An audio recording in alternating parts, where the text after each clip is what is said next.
ಜಾಗ್ವಾರ್ನಿಂದ ಹಾರಿದ ತಾರಾ ಏನಿದು ಹುಡುಕಿ ಹೊಡೆಯೋ ಅಸ್ತ್ರ? ಭಾರತದಿಂದ ಹೊಸ ಪರೀಕ್ಷೆ. ನಮಸ್ಕಾರ ಸ್ನೇಹಿತರೆ, ಆಪರೇಷನ್ ಸಿಂಧೂರ್ ನಂತರ ಬತ್ತಳಿಕೆ ತುಂಬಿಸಿಕೊಳ್ತಿರೋ ಭಾರತ ಈಗ ಮತ್ತೊಂದು ಇಂಪಾರ್ಟೆಂಟ್ ಅಸ್ತ್ರವನ್ನ ಪ್ರಯೋಗ ಮಾಡಿದೆ. ನಮ್ಗೆಲ್ಲ ಗೊತ್ತಿರೋ ಹಾಗೆ ಯುದ್ಧ ಅಂದ್ರೆ ಅಲ್ಲಿ ಕೋಟ್ಯಾಂತರ ರೂಪಾಯಿ ಖರ್ಚಾಗುತ್ತೆ. ಶತ್ರುಗಳ ಒಂದು ಸಣ್ಣ ಟೆಂಟ್ ಬಂಕರ್ ಹೊಡೆಯೋಕೆ ಮಿಸೈಲ್ ಫೈರ್ ಮಾಡ್ತಾ ಹೋದ್ರೆ ಕೋಟಿಗಳ ಲೆಕ್ಕದಲ್ಲಿ ಹಣ ವೇಸ್ಟ್ ಆಗುತ್ತೆ.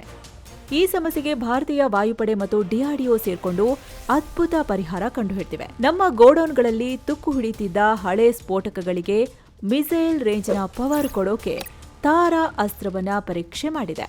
ಇದು 100ಕ್ಕೆ 100 ಯಶಸ್ವಿ ಕೂಡ ಆಗಿದೆ. ಹಾಗಿದ್ರೆ ಏನಿದು ತಾರಾ? ಈ ಒಂದು ಸಣ್ಣ ಕಿಟ್ ಭಾರತದ ಕೋಟ್ಯಾಂತರ ರೂಪಾಯಿ ಡಿಫೆನ್ಸ್ ಬಜೆಟ್ ಸೇವ್ ಮಾಡೋದು ಹೇಗೆ? ಇದರಿಂದ ಹಳೆ ಬಾಂಬ್ಗಳಿಗೆ ಹೊಸ ಜೀವ ಹೇಗೆ ಸಿಗುತ್ತೆ? ಬನ್ನಿ, ಹೊಸ ಆವಿಷ್ಕಾರದ ಬಗ್ಗೆ ಡೀಟೇಲ್ ಆಗಿ ಎಕ್ಸ್ಪ್ಲೇನ್ ಮಾಡ್ತೀವಿ. ಭಾರತದ ರಕ್ಷಣಾ ಕ್ಷೇತ್ರದ ಈ ಸಾಧನೆ ಬಗ್ಗೆ ನಾವೆಲ್ಲ ತಿಳ್ಕೋಬೇಕು. ಸೊ ಕಡೆ ತನಕ ಮಿಸ್ ಮಾಡದೆ ನೋಡಿ. ಏನಿದು ತಾರಾ? ಹಳೆ ಸ್ಫೋಟಕಕ್ಕೆ ಹೊಸ ಮೆದುಳು. ಮೊದಲಿಗೆ ಈ ಟೆಸ್ಟ್ ಬಗ್ಗೆ ಹೇಳ್ಬಿಡ್ತೀವಿ. ಇದೇ ಮೇ 7ರಂದು ಒಡಿಶಾ ಕರಾವಳಿಯ ಐಡಿಆರ್ ಚಾಂದಿಪುರ ಟೆಸ್ಟ್ ರೇಂಜ್ನಲ್ಲಿ ವಾಯುಪಡೆ ಮತ್ತು ಡಿಆರ್ಡಿಒ ಜಂಟಿಯಾಗಿ ಈ ಪ್ರಯೋಗ ಮಾಡಿವೆ. ಇದರಲ್ಲಿ ತಾರಾ ಅನ್ನೋ ಸ್ವದೇಶಿ ಗ್ಲೈಡ್ ವೆಪನ್ ಸಿಸ್ಟಮ್ನ ಲೈವ್ ಆಗಿ ಪರೀಕ್ಷಿಸಲಾಗಿದೆ. ಜಾಗ್ವಾರ್ ವಿಮಾನದಿಂದ ರಿಲೀಸ್ ಆದ ಈ ಸ್ಫೋಟಕ ಪಕ್ಕಾ ಪಿನ್ ಪಾಯಿಂಟ್ ಆಗಿ ಟಾರ್ಗೆಟ್ ಅನ್ನ ಹೊಡೆದುಳಿಸಿದೆ. ಈ ತರ TARA full form tactical advanced range augmentation ಅಂತ. ಹಾಗಂತ ಇದೇನು ಹೊಸ ಸ್ಫೋಟಕ ಅಲ್ಲ, ಇದೊಂದು ಅಪ್ಗ್ರೇಡ್ ಕಿಟ್.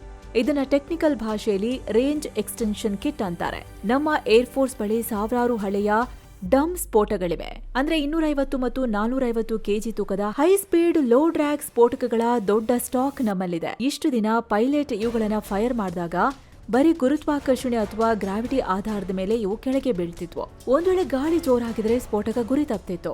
ಆದ್ರೆ ಈ ಕಿಟ್ ಅಳವಡಿಸಿದ್ರೆ ಈ ಸಮಸ್ಯೆನೇ ಇರಲ್ಲ. ಇದನ್ನ ಈ ಹಳೆ ಸ್ಫೋಟಕಗಳಿಗೆ ಒಂದು ಬೆಲ್ಟ್ ತರಹ ಸುತ್ತಾರೆ. ಇದೊಂದು ಬೋಲ್ಟ್ ಆನ್ ಅಪ್ಗ್ರೇಡ್. ಇದರಲ್ಲಿ ಫ್ಲೈಟ್ ಕಂಟ್ರೋಲ್ ಕಂಪ್ಯೂಟರ್ ಕೂಡ ಇರುತ್ತೆ. ಇದನ್ನ ಫಿಟ್ ಮಾಡಿದ ತಕ್ಷಣ ಆ ಜೀವ ಇಲ್ಲದ ಬಾಂಬ್ಗೆ ರೆಕ್ಕೆ ಮತ್ತು ಮೆದುಳು ಬರುತ್ತೆ. ಅದು ಪಕ್ಕಾ ಸ್ಮಾರ್ಟ್ ಸ್ಫೋಟಕ ಅಥವಾ ನಿಖರ ದಾಳಿ ಮಾಡಬಲ್ಲ ಆಯುಧ ಆಗಿ ಕನ್ವರ್ಟ್ ಆಗುತ್ತೆ. ರೆಕ್ಕೆ ಇಲ್ಲದ ಹಕ್ಕಿ ಗಾಳಿಯಲ್ಲೇ ಜಾರುತ್ತೆ, ಸಿಡಿಲಂತೆ ಅಪ್ಪಳಿಸುತ್ತೆ. ಹೌದು, ಈ ಕಿಟ್ನ ಹಿಂದಿರೋ ಸೈನ್ಸ್ ಬಗ್ಗೆ ನಾವು ತಿಳ್ಕೋಬೇಕು.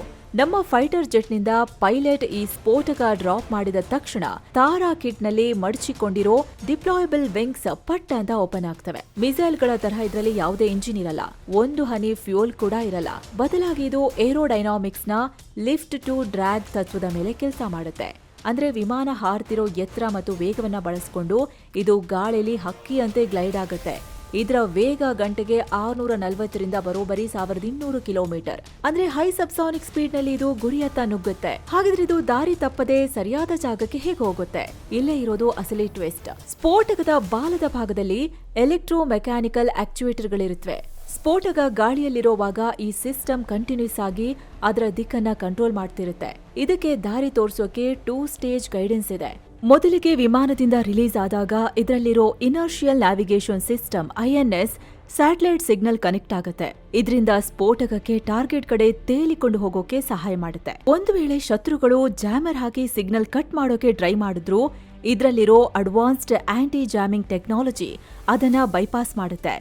ಟಾರ್ಗೆಟ್ ಕಡೆ ಹೋಗೋದನ್ನ ತಡೆಯಕ್ಕಾಗಲ್ಲ. ಇನ್ನು ಸ್ಫೋಟಕ ಟಾರ್ಗೆಟ್ನ ಹತ್ರ ಹೋದಾಗ ಟರ್ಮಿನಲ್ ಗೈಡೆನ್ಸ್ ಫೇಸ್ ಶುರುವಾಗುತ್ತೆ. ಆಗ ಇದರಲ್ಲಿರೋ SAL ಸೆಮಿ ಆಕ್ಟಿವ್ ಲೇಸರ್ ಅಥವಾ ಎಲೆಕ್ಟ್ರೋ ಆಪ್ಟಿಕಲ್ ಸೀಕರ್ ಆನ್ ಆಗುತ್ತೆ, ನಿಖರವಾಗಿ ಹೊಡೆದು ಹಾಕುತ್ತೆ. ಈ ಸ್ಫೋಟಕಗಳಲ್ಲಿ ಒಟ್ಟು 3 ವೇರಿಯಂಟ್ಗಳಿವೆ. ಮೊದಲನೇದು ತಾರಾ 250. ಇದು ಸರಿಸುಮಾರು 308 ಕೆಜಿವರೆಗೆ ತೂಕ ಇರುತ್ತೆ. ಶತ್ರುಗಳ ರೇಡಾರ್ ಸ್ಟೇಷನ್, ಸಣ್ಣ ಪುಟ್ಟ ಬಂಕರ್ ಅಥವಾ ವಾಹನಗಳನ್ನ ಹೊಡೆಯೋಕೆ ಇದನ್ನ ತಯಾರು ಮಾಡಿದ್ದಾರೆ. ಎರಡನೇದು ತಾರಾ 450. ಇದು ರನ್ವೇಗಳು, ಸೇತುವೆಗಳು ಮತ್ತು ಕಮಾಂಡ್ ಸೆಂಟರ್ಗಳನ್ನ ಧ್ವಂಸ ಮಾಡೋಕೆ ಬೆಸ್ಟ್ ಇದೆ. ಮೂರನೇದು ತಾರಾ 500. ಇದು 546 ಕೆಜಿ ತೂಕ ಇರುತ್ತೆ. ಭೂಮಿಯ ಆಳದಲ್ಲಿರೋ ಬಂಕರ್ಗಳು ಮತ್ತು ಸ್ಟ್ರಾಂಗ್ ಆದ ಕಟ್ಟಡಗಳನ್ನ ಪುಡಿ ಮಾಡೋಕೆ ಇದನ್ನ ಬಳಸ್ತಾರೆ. ಭಾರತಕ್ಕೇನ್ ಲಾಭ? ಅದನ್ನ ನೋಡೋಕು ಮುಂಚೆ ನಿಮ್ಮಲ್ಲೊಂದು ಸಣ್ಣ ರಿಕ್ವೆಸ್ಟ್.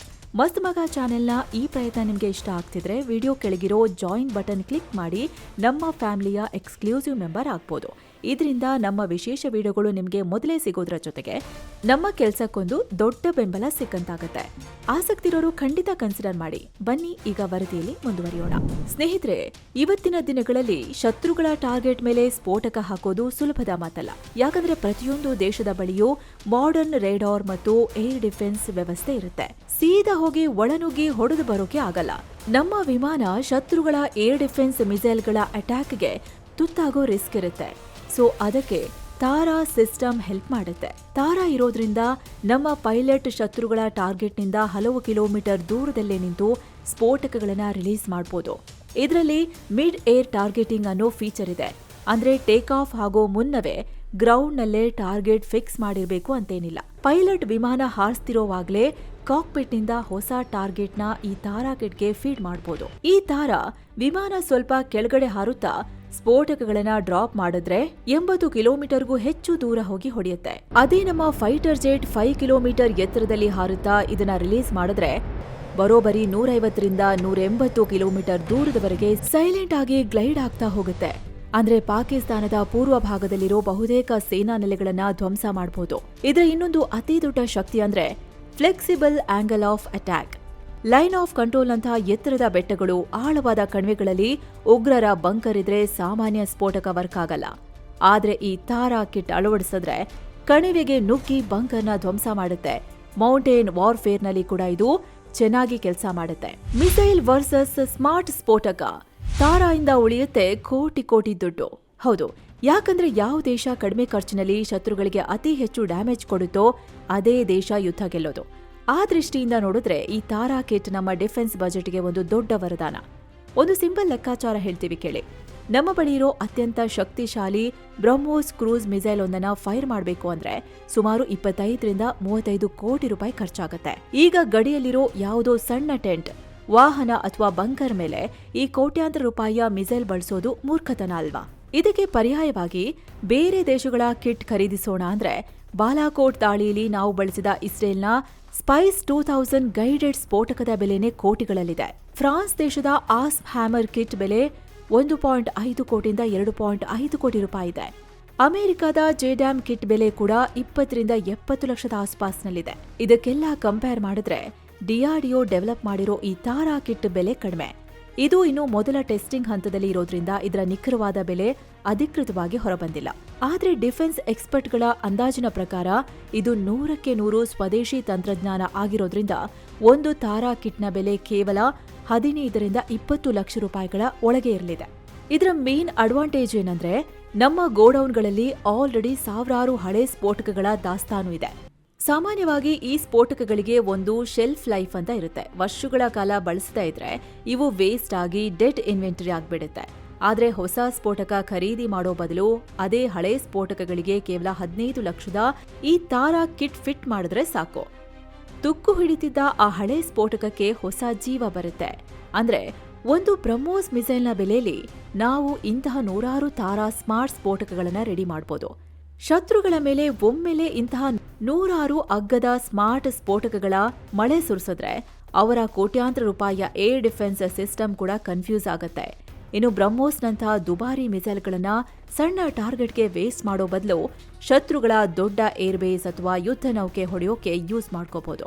ಹಾಗೆ ನೋಡಿದ್ರೆ ಈ ಗ್ಲೈಡ್ ಸ್ಫೋಟಕಗಳು ಯುದ್ಧ ಭೂಮಿಯಲ್ಲಿ 100% ವರ್ಕ್ ಆಗಿವೆ. ಇದಕ್ಕೆ ಲೈವ್ ಉದಾಹರಣೆ ಈಗ ನಡೀತಿರೋ ಯುದ್ಧಗಳೇ. ರಷ್ಯಾ ಯುಕ್ರೇನ್ ಯುದ್ಧವನ್ನೇ ಗಮನಿಸಿ. ರಷ್ಯಾ ತನ್ನ ಹಳೆಯ ದೈತ್ಯ ಸ್ಫೋಟಕಗಳಿಗೆ ಯುಎಂಪಿಕೆ ಎಂಬ ಗ್ಲೈಡ್ ಕಿಟ್ ಅಳವಡಿಸಿ ಯುಕ್ರೇನ್ ಮೇಲೆ ಸ್ಫೋಟಕದ ಮಳೆ ಸುರಿಸುತ್ತಿದೆ. ಯುಕ್ರೇನ್ ಬಳಿ ಅಮೆರಿಕ ಕೊಟ್ಟಿರೋ ಪೇಟ್ರಿಯಾಟ್ನಂತಹ ದುಬಾರಿ ಏರ್ ಡಿಫೆನ್ಸ್ ಸಿಸ್ಟಮ್ಗಳಿದ್ರೂ ಈ ಅಗ್ಗದ ಗ್ಲೈಡ್ ಸ್ಫೋಟಕಗಳನ್ನ ತಡೆಯೋದಕ್ಕೆ ಆಗ್ತಿಲ್ಲ. ಪ್ರತಿ ದಾಳಿಗೆ ಯುಕ್ರೇನ್ ಕೂಡ ಅಮೆರಿಕ ಕೊಟ್ಟಿರೋ ಜೆಡ್ಯಾಮ್ ಇಆರ್ ಕಿಟ್ಗಳನ್ನ ಬಳಸಿ ರಷ್ಯಾಗೆ ಕೌಂಟರ್ ಕೊಡ್ತಿದೆ. ಇತ್ತ ಇಸ್ರೇಲ್ ಗಾಜಾ ಮತ್ತು ಲೆಬನಾನ್ನಲ್ಲಿ ಮಾಡ್ತಿರೋದು ಕೂಡ ಇದನ್ನೇ. ಇಸ್ರೇಲ್ ವಾಯುಪಡೆ ಹಿಜ್ಬುಲ್ಲಾ ಮತ್ತು ಹಮಾಸ್ನ ದಾಳಿಗೆ ಜೆಡ್ಯಾಮ್ ಮತ್ತು ಇಸ್ರೇಲ್ನದ್ದೇ ಸ್ವಂತ ಎಲ್ಬಿಟ್ ರೆಸ್ಟ್ನಂತಹ ಸ್ಮಾರ್ಟ್ ಗ್ಲೈಡ್ ಸ್ಫೋಟಕ ಯೂಸ್ ಮಾಡ್ತಿದೆ. ಜನಸಂದಣಿ ಇರೋ ನಗರಗಳ ಮಧ್ಯೆ ಬೇರೆ ಬಿಲ್ಡಿಂಗ್ಗಳಿಗೆ ಡ್ಯಾಮೇಜ್ ಆಗದಂತೆ ಕೇವಲ ಭೂಗತ ಸುರಂಗಗಳನ್ನಷ್ಟೇ ನಾಶಪಡಿಸೋದಕ್ಕೆ ಈ ಸ್ಮಾರ್ಟ್ ಸ್ಫೋಟಕಗಳನ್ನೇ ಅತಿ ಹೆಚ್ಚು ಬಳಸಲಾಗ್ತಿದೆ. ಈ ಎಲ್ಬಿಟ್ ರೆಸ್ಟ್ ಸ್ಫೋಟಕ ಬರೋಬರಿ 120 ಕಿಲೋಮೀಟರ್ ರೇಂಜ್ ಹೊಂದಿದೆ. ಇದರಿಂದ ನಮಗೆ ಅರ್ಥ ಆಗೋದು ಒಂದೇ, ಇಂದಿನ ಮಾಡರ್ನ್ ವಾರ್ಫೇರ್ನಲ್ಲಿ ಬರೀ ದುಬಾರಿ ಮಿಸೈಲ್ ಇದ್ರೆ ಖಂಡಿತ ಸಾಲದು. ಇಂತಹ ಅಗ್ಗದ ಶಕ್ತಿಶಾಲಿ ಗ್ಲೈಡ್ ಸ್ಫೋಟಕಗಳ ಸ್ಟಾಕ್ ನಮ್ಮ ಬಳಿ ದೊಡ್ಡ ಮಟ್ಟದಲ್ಲಿ ಇರಲೇಬೇಕು. ಆ ನಿಟ್ಟಿನಲ್ಲಿ ತಾರಾ ಭಾರತದ ಬಹುದೊಡ್ಡ ಮತ್ತು ಅತಿ ಮುಖ್ಯವಾದ ಹೆಜ್ಜೆ. ತೇಜಸ್ನಿಂದ ಸುಖೋಯಿವರೆಗೆ ಭಾರತದ ಮುಂದಿನ ಮೆಗಾ ಪ್ಲಾನ್. ಸದ್ಯಕ್ಕೆ ಈ ತಾರಾ ಕಿಟ್ ಜಾಗ್ವಾರ್ ವಿಮಾನದಲ್ಲಿ ಯಶಸ್ವಿಯಾಗಿ ಲೈವ್ ಟೆಸ್ಟ್ ಆಗಿದೆ. ಆದರೆ ಶೀಘ್ರದಲ್ಲೇ ಈ ತಾರಾ ಸಿಸ್ಟಮ್ನ ತೇಜಸ್, ಸುಖೋಯ್ ಮತ್ತು ಮಿರಾಜ್ 2000 ಇಂಟಿಗ್ರೇಟ್ ಮಾಡೋಕೆ ವಾಯುಪಡೆ ಪ್ಲಾನ್ ಮಾಡಿಕೊಂಡಿದೆ. ಅಷ್ಟೇ ಅಲ್ಲ, ಡಿಆರ್ಡಿಒ ಗೌತಮ್ ಮತ್ತು ಗೌರವ್ ಅನ್ನೋ ಲಾಂಗ್ ರೇಂಜ್ ಗ್ಲೈಡ್ ಸ್ಫೋಟಕಗಳನ್ನು ಕೂಡ ರೆಡಿ ಮಾಡ್ತಿದೆ. ಅಂದ್ರೆ ಮುಂದಿನ ದಿನಗಳಲ್ಲಿ ಇಂಡಿಯನ್ ಏರ್ಫೋರ್ಸ್ ಬಳಿ ನಮ್ಮದೇ ದೇಶಿ ಸ್ಮಾರ್ಟ್ ಗ್ಲೈಡ್ ಸ್ಫೋಟಕಗಳ ಒಂದು ದೊಡ್ಡ ಶಸ್ತ್ರಾಗಾರವೇ ಇರಲಿದೆ. ಒಟ್ಟಾರೆ ಹೇಳಬೇಕು ಅಂದ್ರೆ ತಾರಾ ಕೇವಲ ಒಂದು ಅಸ್ತ್ರ ಅಲ್ಲ, ಇದು ಆತ್ಮನಿರ್ಭರ್ ಭಾರತದ ಅತಿ ದೊಡ್ಡ ಮೈಲಿಗಲ್ಲು. ಇದ್ರ ಬಗ್ಗೆ ನಿಮ್ಮ ಅಭಿಪ್ರಾಯ ಏನು? ಕಮೆಂಟ್ ಮಾಡಿ ತಿಳಿಸಿ.